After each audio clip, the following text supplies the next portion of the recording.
Days after revelations that London police were canvassing students for personal information, Chief Brad Duncan has decided to change course.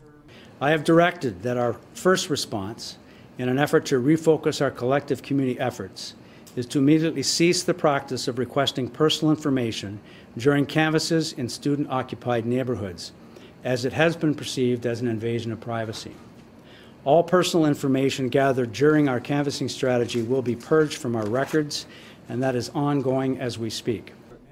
Police officers went door to door in student neighborhoods last month, collecting names, phone numbers, and addresses. But while Chief Duncan was rolling back the practice of canvassing for information, he wasn't backing down on his right to do it.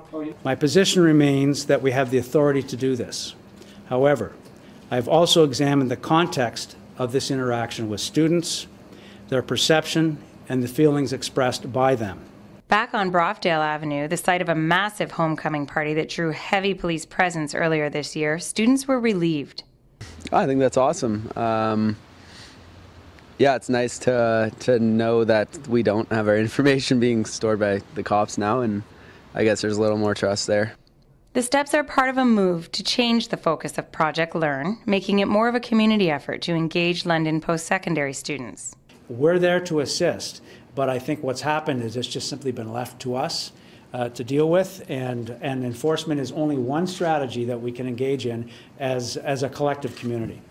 The police council, the various groups, especially Fanshawe Student Union and Western Student Union, we have to step up and work on this over the long term, not just for today and tomorrow, but next year and 5 years down the road.